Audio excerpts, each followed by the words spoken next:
Okay, so still playing Unhappy King Charles. And what I've done is gone through some of the housekeeping. PC markers placed, no real isolation in place at this point. What we do have is the blockade and siege has gone down, and we got Tom Fairfax showing up again down here. And I think Waller got some extra troops. We got an extra naval point, which means that the Parliamentary were able to take a veteran unit even when they wouldn't normally be allowed to take one. And I think they grabbed that for Waller. So now he has a couple brigades and a significant amount of force. For the Royalists, they played both Rupert and Maurice. Hard call here. The reason Rupert's here, and you see, Maurice is the weaker general, and it was a tough call for me because I could subordinate Maurice to Charles. But, yeah, you know, I'm going to do it this way.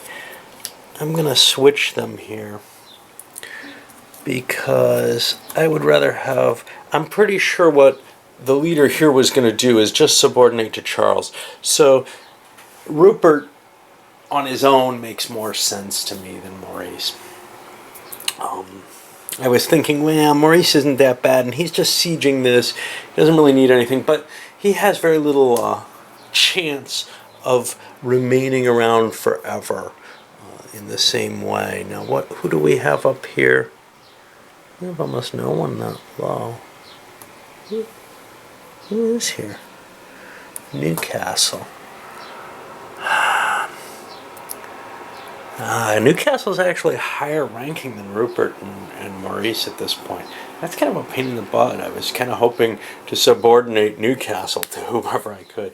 Now, there is the possibility of getting Newcastle laughed out of England, though, which would be kind of cool, because he's not terribly effective. Of course, well, once he's off the board, though. So we're up to there. Now we're going to draw some cards and start the campaign phase. So here we came to one of the kind of interesting things in this game, and it's historical in the sense that armies didn't coordinate well, but it's a factor that one isn't used to in most of these point-to-point systems. The Royalists chose to go first and move Prince Maurice to get him up to King Charles. Plan to try and defend Charles as best as they can. Well, Essex can intercept into Charles's hex, and it's worse, or space, and it's worse than that. He's intercepting just Maurice, and he succeeds. And now Essex, who has quite a large force, and I still wanted to do this given that, not given that I'd get caught, but given that I know that, Essex has 4 strength points, whereas Maurice only has 1. So that's going to be a 3-point benefit. Now, I don't think I want to use a combat card, even if I had one, which I don't. And the Royalists, or the Parliamentaries, do not have one. I want to look at this card. Lord Strange declares for the king. Why is that a Parliamentary card? That's just one of those curious little questions that I can look up in the book, because you'd think somebody declaring for the king would be good, but of course this is the Lord Strange, so never mind. All right, so let's see what we've got. What were my numbers there again? 1, 2,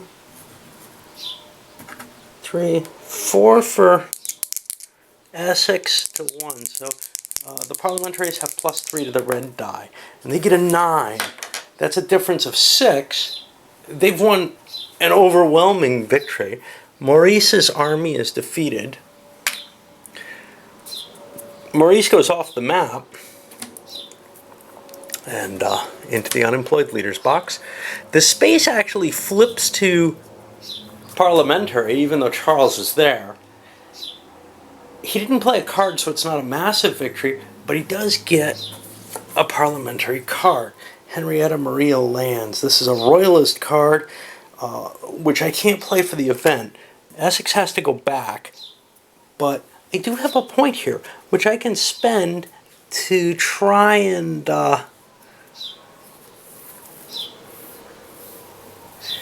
maybe grab an area that I wouldn't otherwise get. Well, let's see. Not seeing much of value down there in the south that I want to take, even if I could. On the other hand, I've got this guy who can actually raid back here, which is kind of interesting. I want to do that. See, what's kind of cool about this is what is the order of isolation? Because if this becomes isolated first, it goes away and then makes this survive. So that might be interesting. Let's see what the order of isolation is. Yeah, they're not going to mention that here. That's going to be 11.3. So I have to look in the rules to find that out. Now, this is an interesting thing, right? You know, who has to go first, who doesn't get as hosed by it. And that's the kind of little rules that I have to look up all the time in this kind of game. And what does it say? It says nothing. So somewhere else in this rule book, it's going to say that, huh? Here we go. First, the Parliament player identifies. So the Parliament would get this taken away from him first. So it does no good for him to convert that one. Let's look for a different one then. Lots of different ones, you know. I don't know. None of them really much matter.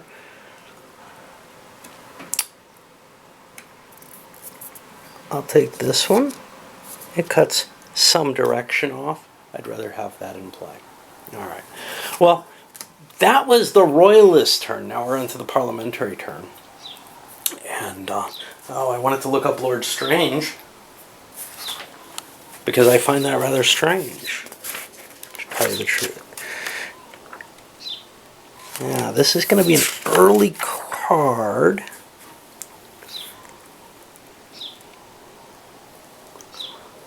Lord Strange, who became Earl of Derby, raised the standard for the king, causing the good citizens of Manchester to declare for Parliament. With friends like this.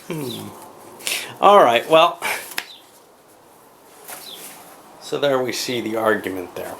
All right, and we'll go to the Parliamentary turn. And Essex followed up by playing a 2-point operations. He didn't want to get an extra unit because that would bring him from the 4 to 5 units, making him a major army. It'd require a 3-point card. And sadly, for the Parliamentarians, they actually don't have a 3-point card even in the hall. So he chased Charles up as far as Reading, and he could have laid siege to Reading, but he chose not to, and he's instead set up so he's laying siege to Oxford. Now this frees Charles up in a sense, though.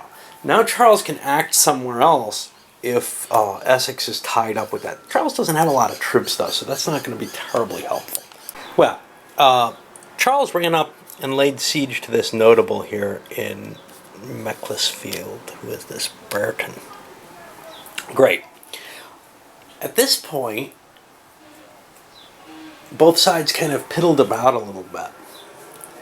However, the Parliamentarians noticed that their next card play that they wanted to play, the Lord Strange one, actually this had been blue. They would have wanted to convert this space with the desire of getting a free space a little later. And they said, well, that doesn't make sense if I'm going to lose this space. So they sent Tom Fairfax, after recruiting, he's got 2 big units, off to go get Charles. Now the truth of the matter here is, if they defeat Charles, I think he can disperse, but if he defeats Charles, the game is over.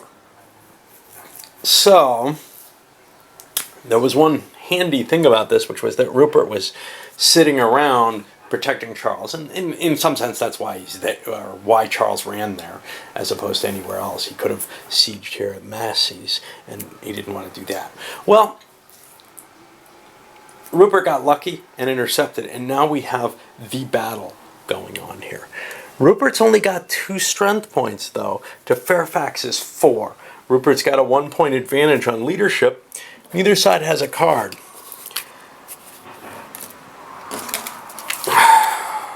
So I believe the Parliamentarians have a +1 bonus in this battle.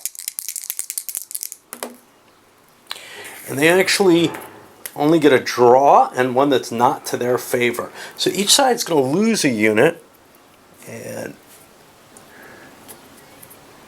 these are, again, permanent losses. And Fairfax is driven back.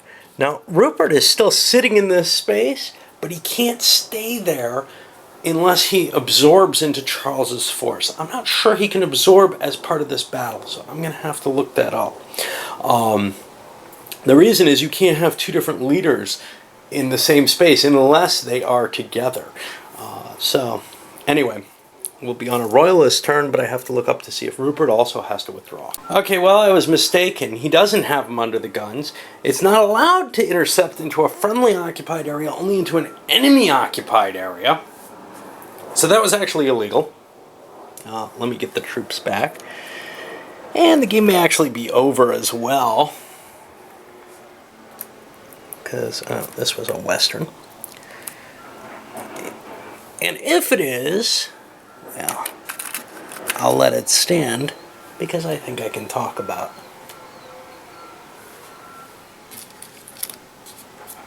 it enough if that's the case. Let's see what happens. Can the king dissolve his army? Can he disband without it being a surrender? And again, we got to look up all kinds of rules to see how that works, because like with the CDGs and there's point-to-point systems and they're very, very different setups for rules, this one too, you got to know it exactly, or you can't just kind of wing it. As I've shown here, I thought I was under Rupert's guns. No, Rupert's not allowed to intercept into my space, because that would cause potential difficulties. All right, let me look it up. Okay, so looking up those rules, Charles was not successful in his evasion check. He's got to disperse at this point. Well, he's allowed to. He does not lose the game for doing that. Great, huh? I was kind of hoping it would be, just because of the annoyance factor. So what did we do with him? 1, 2, 3, 4. He's moved. Fairfax has moved his entire distance. And we're back on the Royalist turn, but with we got to disperse Charles's troop, which puts him in the unemployed general's box. That troop is not destroyed. It may just come back for free. I don't remember how the odds, how these get rounded. Another little thing you got to look up every time, but that's not a big deal. And we finished up the late 1643 turn. Yeah. Again, I'm not able to cut these any shorter just because something or other is always going to come up and disturb me and get me on a rant. Okay, so what's happened? Well, we finally had a siege. The Parliamentarians pulled their whole card out and used it for that siege. They switched and got rid of a different card, so they still have a whole card, and they can regenerate.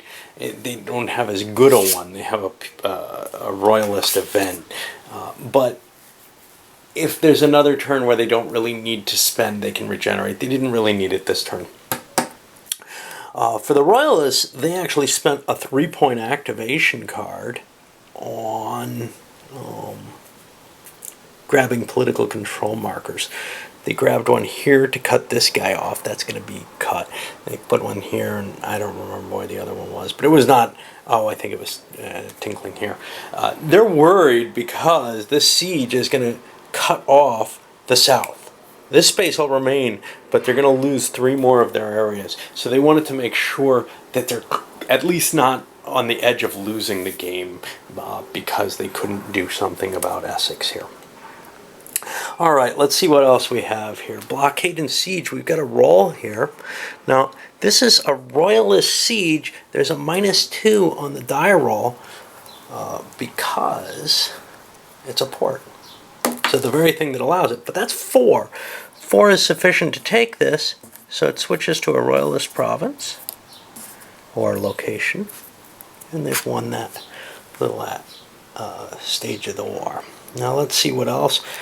No one else is in that position. Desertion and supply attrition. We've got 2 desertion numbers. Since I've started doing it this way, we've got to keep doing it this way with the 4 die roll.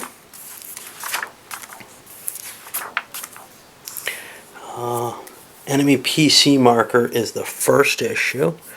And we got that with Tom Fairfax. He's going to lose one, and that's his only army.